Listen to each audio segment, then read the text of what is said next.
been on some chill. We go 0 to 100 real quick. They be on that rap to pay the bill. And I don't feel that shit, not even a little bit. Oh Lord, know yourself, know your worth. My actions being louder than my words. How you sold, I been still sold down to earth. Niggas wanna do it, we can do it on the turf. Oh, 0 to 100, homie, real quick. KC's Corner, what's really good? Little Drizzy Drake, get it started. Hopefully we don't go 0 to 100. You know, I want to turn it up a little bit, but maybe not 0 to 100. I don't want this thing spiraling out of control. But either way, thank you for taking the time and listening to your boy on KC's Corner. I am he, KC. I am K Diddy on Twitter and on Instagram. Ice Cold, K Diddy, whatever you want to call me. Here to give you some of that national love now. You know, a lot of people know this year I've been going really heavy on my Niner Gang remixes. You know, my show's dedicated to the San Francisco 49ers, my NFL team of my youth, team that I love. But you know, I got opinions on a little bit of everything sometimes. It's not just that. I'm very well versed when it comes to speaking his opinion when it comes to this thing we call sports. Sometimes I talk about things that aren't related to sports. So, to start the show off, unfortunately, I got to deal with something that's not necessarily about sports. And that has to do with the NFL and the recent just complete chaos that has gone on in the NFL over the last couple months. It started with Ray Rice. Well, it didn't start with Ray Rice, but that's where this story starts with Ray Rice and his unfortunate moment that he had. And I say unfortunate just, you know, because of what his then fiance, now wife, had to go through. That was nothing I wouldn't want anybody to go through. And their domestic violence situation. Then Roger Goodell not necessarily handling it the best way. Or not handling it good at all. He's been terrible. Then you got others like Greg Hardy of the Carolina Panthers. You got Ray McDonald of the San Francisco 49ers. Now you got a new one, Dwyer. This cat Dwyer, I forgot his first name, from the Arizona Cardinals. Well, just a nasty incident. Reading and hearing what happened in his situation. It's just kind of sickening. It's ridiculous. And you also had another odd situation with Adrian Peterson, one of the game's biggest stars, one of the biggest faces in the NFL today, having this child abuse situation earlier in the week for hitting his 4-year-old with a switch. Now, what the hell is all that about, AP? Now, I know people get whoopings, and I'm for whoopings. I'm not for abuse. I'm not for abuse. And I don't know what a 4-year-old could do that you got to go get a switch and leave bruises on them that last for weeks. So, all that's been going on, and it's been a mess. And you know, before you even get into it, and before you even talk about, you know, the NFL and the NFL's out of control, number one, I think sports and all these leagues are just a microcosm of society. Society, we have a problem with domestic violence. In society, we have a problem with alcoholism. In society, we have a problem with child abuse. You know, we have a lot of problems, and I don't think those things are foreign to the NFL or any other league, or just exclusive to the NFL or any of those leagues. So the thing that I do like about it is that in some cases, when you get past all the fluff and people just trying to get hits and create buzz and stuff like that, sometimes you get actual conversation about these things and about how we can get better. Brandon Marshall has been at the forefront of all that, the Bears wide receiver. This earlier today, I'm doing this on a Thursday night. Earlier today, he had a press conference talking about his unfortunate incident with domestic violence and how we can get better as a society, and some of the things that he learned and taking accountability for his actions and trying to move on and just having an open discussion about it to help somebody so maybe these things don't continue to happen, not only in the NFL, but in every walk of life. You know what I mean? So I give a shout out to Brandon Marshall for that and the man that he's become from when he came into the league to where he is now. I got a lot of respect for Brandon Marshall and the way he's handled not just this situation, but a couple of different situations I've seen over the last couple of years. He's grown into a man, and I hope he continues to do that. But yeah, that's a positive. But you don't want these things to go on.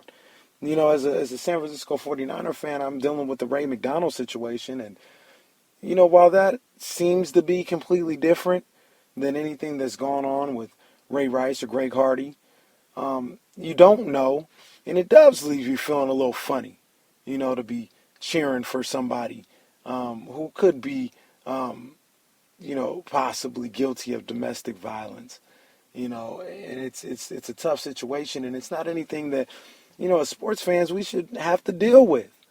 I don't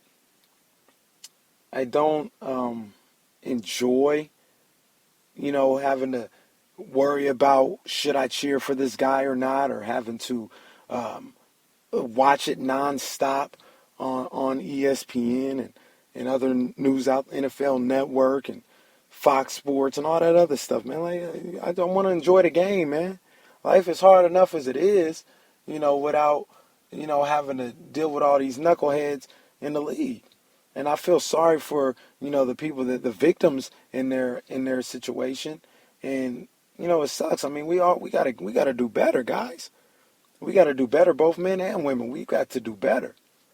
Not just in this, but in every walk of life.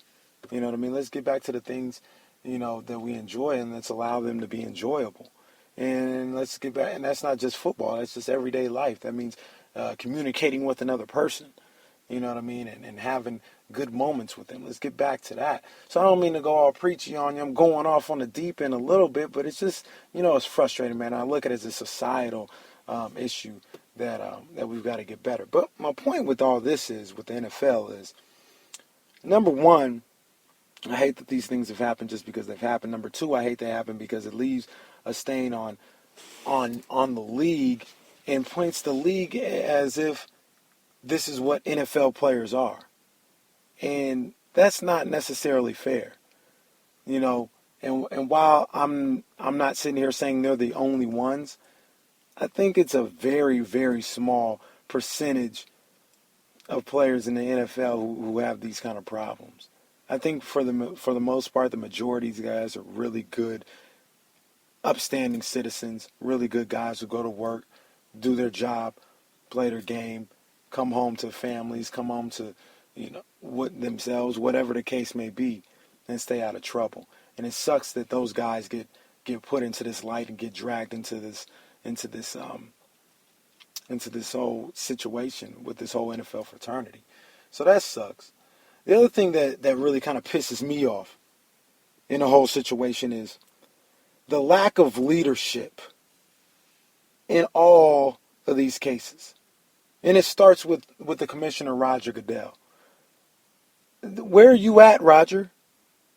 Where are you at? There's been a big lack of leadership in the NFL. There's a lack of leadership with these owners. I mean, the people that own the Minnesota Vikings, the Baltimore Ravens, and the Carolina Panthers have looked like straight fools.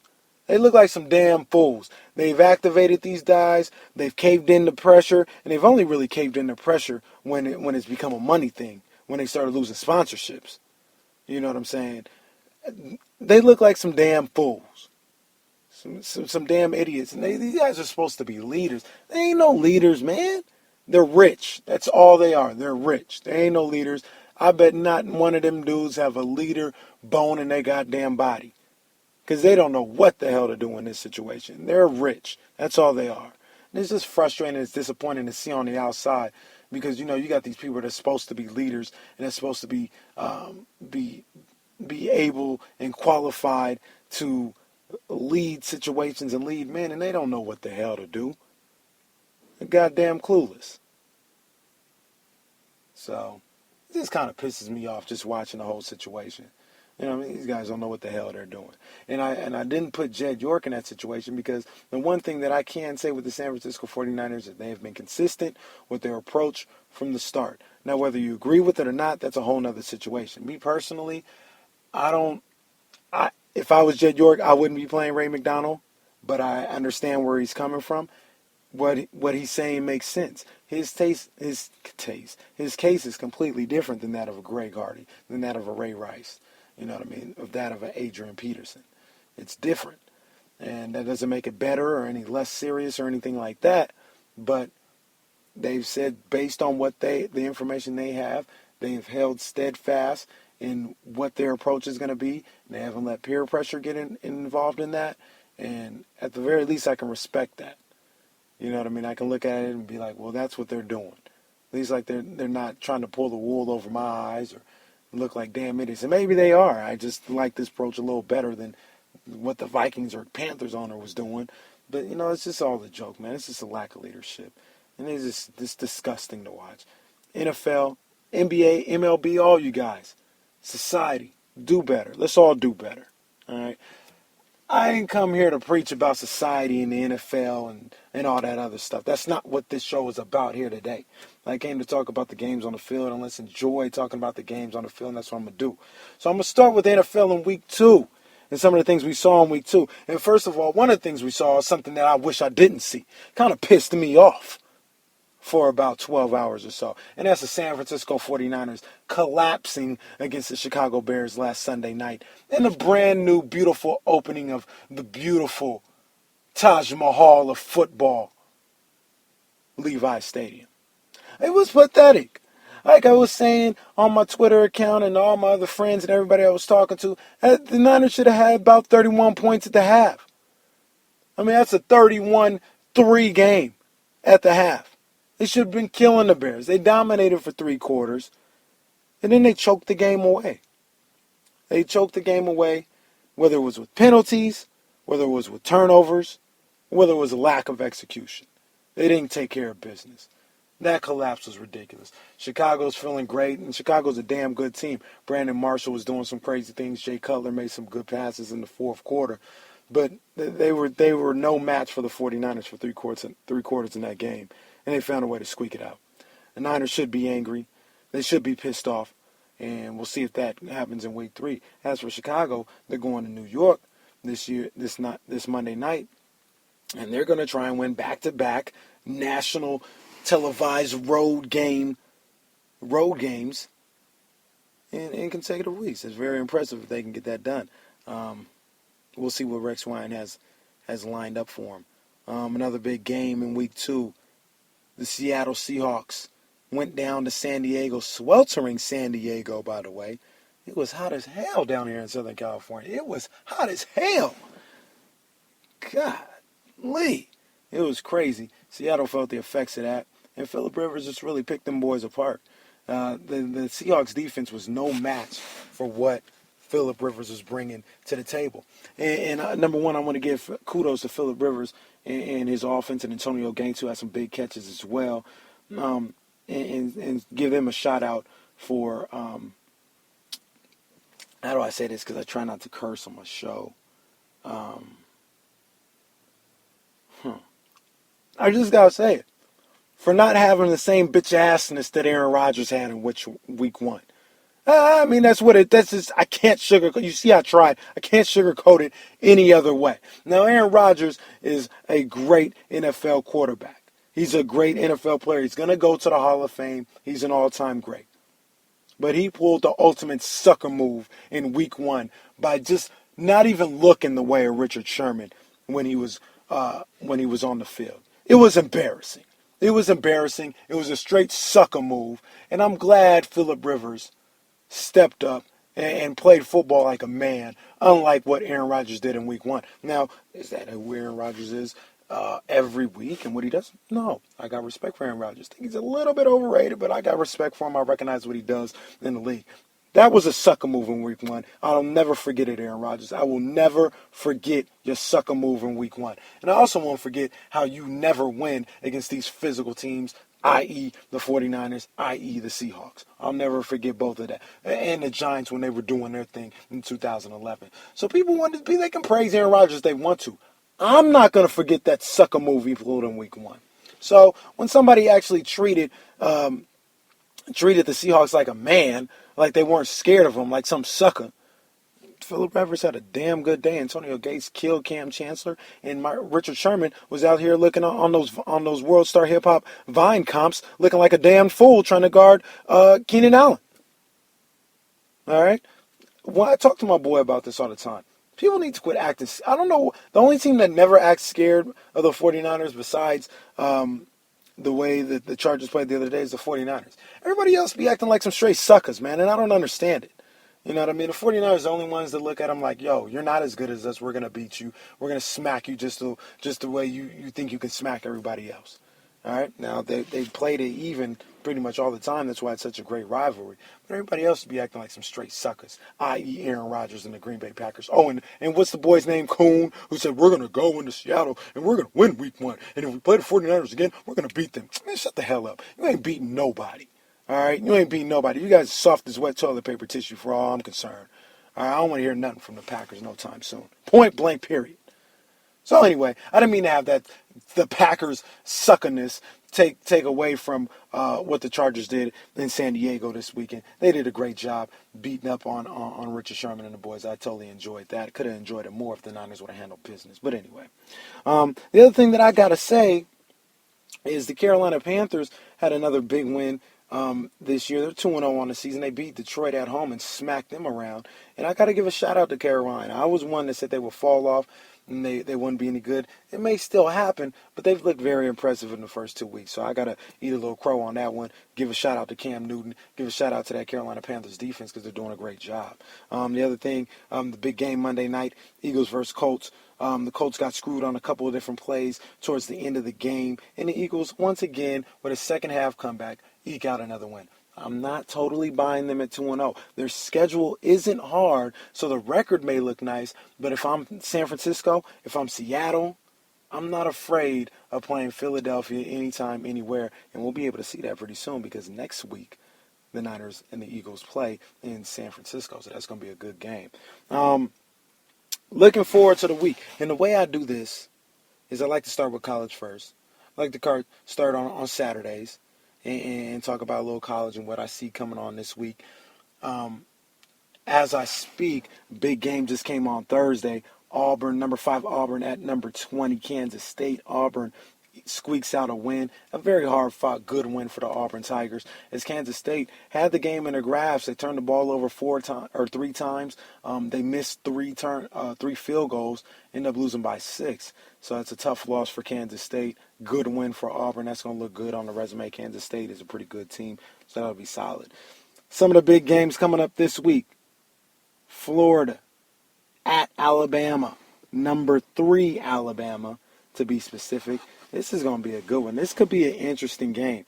Alabama always does what Alabama does with Nick Saban. And, you know, they've got Cooper out wide. They've got the 3-headed monster running back. So they're going to do what they do, but we're not sure what they got at quarterback just yet. Now, Florida defense is no joke.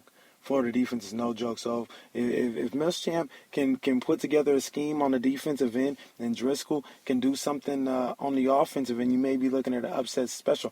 I don't see that. I see Alabama squeaking out a close, hard-fought win, maybe 7 points or so, pulling away at the end, maybe icing the game with a couple of first downs running that ball. But it's going to be a good game in Tuscaloosa. The other one, another big game, number 22 Clemson at number 1 Florida State, where Florida State is the home of this jackass Jameis Winston who just doesn't get it. He does a lot of stupid stuff, and he did another stupid thing this past week, yelling an obscenity in front of a crowded college campus in some kind of quad. Gets him suspended for a half.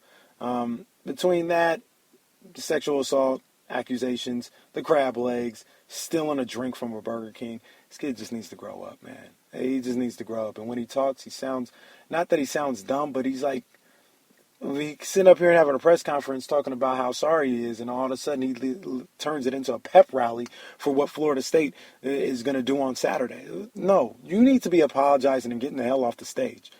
The kid he's funny style. It's funny style. As far as the game goes, I think this gives a little bit of opportunity for Clemson to hang around in the first half, but I don't think they'll have enough on the defensive end to stop what Florida State is bringing to the table offensively. I think Florida State wins this one by about 10-14 eventually when Jameis gets in there. They'll probably be ahead when he gets in there, and he'll just make it a little bit of a bigger lead. Another close one to look at, number 4, Oklahoma goes to West Virginia in a dangerous matchup for them. Oklahoma, definitely a top 4 team looking for a chance to be in the playoffs. It's going to be a good road test. West Virginia is a lot better than I realized. They've had a good game against Alabama and then had a nice road win at Maryland last week. And they're going to be ready to play out there in Morgantown. So Oklahoma, you better be ready. I think Oklahoma's defense is going to be just enough to make sure they hold on to a lead in West Virginia. I don't think they're going to blow this team out. I think it's going to be I'm going to give them 10. I'm going to give them a 10-point win. But, it's going to be pretty tight. You got to pay attention to what West Virginia is doing out there on the offensive end. They've got a lot of talent on the offensive end. The last game on the college slate that I definitely want to look at, Mississippi State goes to number 8, LSU. A lot of people have Mississippi State as a little bit of a dark horse to possibly come out of the SEC and possibly make a trip to the SEC championship game. Going into Death Valley, or no, not Death Valley. This is Death Valley too, actually, so I am right. They're going into LSU. And I think Mississippi State has what it takes to make it competitive, but I don't think they have enough to overtake an LSU team in LSU. I think Les Miles will have them boys ready. The Mad Hatter will bring everything that he needs to bring to the table. So it's good. Some good games in college football this week. I'm anxious to see how everything goes down. Big games in the NFL. The aforementioned Packers going into Detroit. Both teams 1-1. It's going to be interesting to see how this one plays out. Green Bay's defense is awful. And we'll see if Matthew Stafford and Calvin Johnson and Reggie Bush can take advantage of that in Ford Field. I think the Lions win that game. I think they win it, send Green Bay to 1-2, and become 2-1 themselves. Another big game. 49ers, Cardinals, 2-0, first place in the NFC West, Arizona Cardinals, that is. Niners trying to bounce back from a tough Sunday night loss. Kaepernick didn't have his best game. He's going to be looking to bounce back. They got a couple of injuries. Vernon Davis probably isn't going to play in this game. So this is where the Niners will have to lean on some of that depth they have this year and see if they can squeak out a very tough road game in Arizona. It's going to be crazy. Carson Palmer doesn't look like he's going to play, so it's going to be a Drew Stanton start for Arizona. We'll see if they have enough. I think the Niners eke out a close win. I got them winning by 3 in a late Phil Dawson field goal. So we'll see how that turns out. And probably the biggest game of the week, the Super Bowl 48 rematch between the Broncos in Seattle playing against the Seahawks. Everybody knows I'd love for the Broncos to win this game. Don't like Seattle. And I just don't like the way they were yapping after the Super Bowl. I didn't like the way they were yapping before the Super Bowl, but I definitely didn't like what they were doing afterwards. But to be honest with you, as much as I would like the Broncos to go into Seattle and win, I've got to keep it real. I don't think they have the balls to go into Seattle and win a game. I just don't. They could prove me wrong, but I don't think, after what I saw in that Super Bowl, and then having to go into Seattle, maybe it was in Denver, I'd feel a different way. But having to go into Seattle, I don't think they have the balls to go into Seattle and take a game from them. I just don't see it. Seattle wins that one by about 7. Moving on real quick as time ticks on this episode of KC's Corner, I just want to touch a little bit on Major League Baseball. You guys know I'm a big baseball fan. I love my San Francisco Giants. But late September, going into October, great time of year for baseball.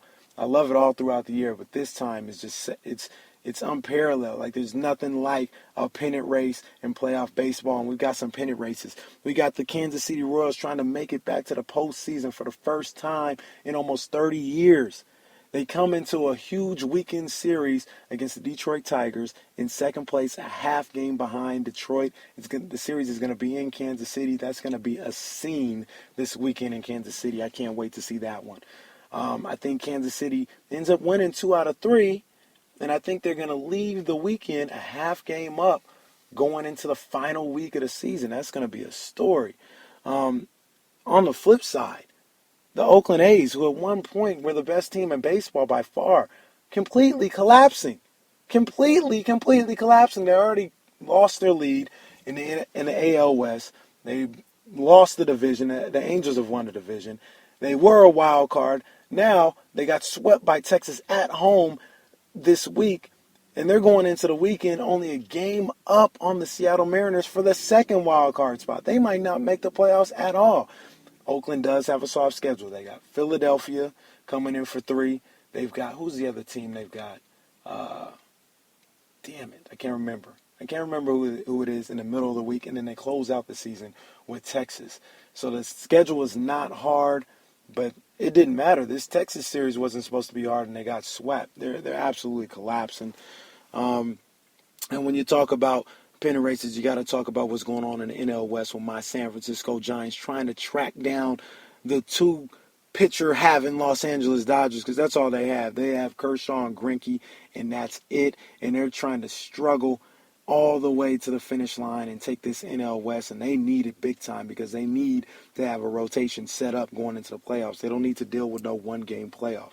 As we go into the weekend, they're 2.5 games up on the Giants. They're in Chicago. The Dodgers are in Chicago to face the Cubs. Could be a little dangerous. They got Kershaw going Friday and then 2 bums pitching on Saturday and Sunday. So it's going to be interesting to see how that goes. The Giants are in San Diego, playing 3 against San Diego. That's going to be a tough one. And after that, they have a Monday, Tuesday, Wednesday in L.A., Giants-Dodgers. And it pretty much is going to decide what happens with the NL West. That's going to be interesting to watch. You guys keep an eye on baseball. It's turning up right now. Baseball is going to 0-1 to 100. You know what I mean? So check out the pennant races and enjoy a little pennant racing playoff baseball. Last thing before I get out of here, I got to give a shout out last week. That man Money Mayweather fought Marcos McDonald for the second time for God only knows why. We saw this in the first fight. It was the same exact fight. He smacks McDonald around, easily wins the rematch. And I just got one thing to say to Floyd, and I hope nobody takes this the wrong way. I want to see Floyd against no Mexican. I know Marcos McDonald is not Mexican. He's the team. He was trained by a Mexican. The Mexicans got behind him like he was a winner. I don't want to see that no more, man. It's the same fight for the last 2.5 years. They're too slow. That's not how you beat Floyd Mayweather. You need quick hands and quick feet. They just don't have it. Now, I'm not saying there's no Mexicans in the world that don't have quick hands and quick feet. There may be. There may be some Argentines that have quick hands and quick feet. I don't know. All I know is they're not in the welterweight division, and I don't want to see any of them face him again. I wouldn't mind seeing Floyd face Amir Khan in May.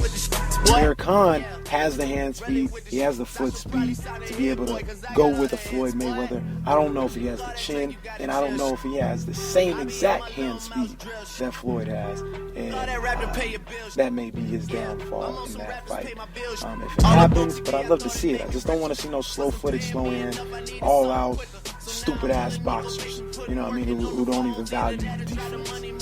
That's not how you beat Floyd. Floyd, the gig is up. I don't want to see that again.